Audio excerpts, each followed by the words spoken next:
ఒకవేళ మీరు ఫోన్ కానీ ల్యాప్టాప్ కానీ సెల్ చేయాలని అనుకుంటే మాత్రం ఈ 3 విషయాల్ని పక్కగా గుర్తుపెట్టుకోండి.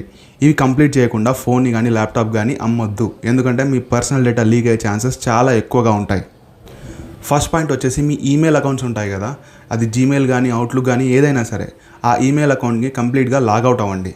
లాగౌట్ అయ్యాక అక్కడ మీ ఈమెయిల్ ఐడి డిలీట్ చేయడానికి ఏదైనా ఆప్షన్ ఉంటే అక్కడ డిలీట్ చేయండి. పర్టికులర్లీ మొబైల్ ఫోన్స్ కనుక సేల్ చేయాలనుకున్నప్పుడు ఒకవేళ ఎంఐ ఫోన్ అయితే ఎంఐ అకౌంట్ ఉంటుంది, ఓప్పో అయితే ఓప్పో క్లౌడ్ అకౌంట్, ఇలాంటి క్లౌడ్ అకౌంట్స్ ఉంటాయి కదా, ఆ క్లౌడ్ అకౌంట్స్ని పక్కా డిలీట్ చేయండి అమ్మే ముందు. ఎందుకంటే ఆ అకౌంట్స్ కనుక పొరపాటులో మళ్ళీ వచ్చాయంటే అక్కడ అందులో మీ డేటా కూడా సేవ్ అవుతూ ఉంటుంది. ఆ డేటా మళ్ళీ వాళ్ళకి కనిపించే ఛాన్సెస్ చాలా ఎక్కువగా ఉన్నాయి. పాయింట్ నెంబర్ 2, మీరు ఈమెయిల్ ఐడి లాగౌట్ చేసిన తర్వాత మీ ఫోన్ని ఒకసారి ఫ్యాక్టరీ డేటా రీసెట్ చేయండి. ఫ్యాక్టరీ డేటా రీసెట్ చేసిన తర్వాత మళ్ళీ ఒకసారి ఫోన్ని ఆన్ చేసి ఒకవేళ అకౌంట్స్ లేకుండా మీ ఫోన్ కనుక అలౌ చేస్తే అక్కడ లాగిన్ అయ్యి ఒకసారి నార్మల్గా మీ ఫోన్ వాడండి. సిమ్ లేకుండా, వైఫై లేకుండా, ఏది లేకుండా జస్ట్ ఫోన్ని ఓపెన్ చేసి చూడండి చాలు. అండ్ ఒకవేళ ల్యాప్టాప్ అయితే మీ అవుట్లుక్ అకౌంట్ లేకుండా ల్యాప్టాప్ని లాగిన్ అయ్యి చూడండి. పాయింట్ నెంబర్ 3, ఇది చాలా ఇంపార్టెంట్. మీరు మీ ఫోన్లో డేటా డిలీట్ చేసా, ఫ్యాక్టరీ డేటా రీసెట్ చేసినా అనుకున్నా కూడా మీ ఫోటోలు కానీ మీ వీడియోలు కానీ రికవర్ అయ్యే ఛాన్సెస్ చాలా ఎక్కువగా ఉంటాయి. ఎందుకంటే మీ ఫోన్లో కానీ ల్యాప్టాప్లో కానీ డేటా యాక్చువల్గా డిలీట్ అవ్వదు.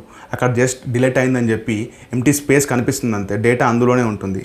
సో దాన్ని ఓవర్ రైట్ చేయాలి కాబట్టి మీరు మీ ఫోన్ని అమ్మాలని అనుకున్నప్పుడు అందులో మీ ఫ్యాక్టరీ డేటా రీసెట్ చేసిన తర్వాత డమ్మీ డేటా లైక్ సినిమాలు కానీ లేదా పాటలు కానీ లేదంటే ఏమన్నా ఆన్లైన్లో దొరికే ఫోటోలు కానీ ఏవైనా సరే ఫోటోలు దానిలో కాపీ చేసి ఆ డ్రైవ్లో మీ ఫోన్ అయితే సరే ల్యాప్టాప్ అయినా సరే ఏదైనా సరే అందులో ఫోటోలు కానీ వీడియోలు కానీ సినిమాలు లాంటివి ఆన్లైన్లో దొరికేలాంటివి ఫ్రీగా ఉండేవి డౌన్లోడ్ చేసి కాపీ చేసి తర్వాత మళ్ళీ వాటిని డిలీట్ చేసి మళ్ళీ ఒక 2 సార్లు అలా చేయండి. అలా చేసిన తర్వాతే అమ్మండి.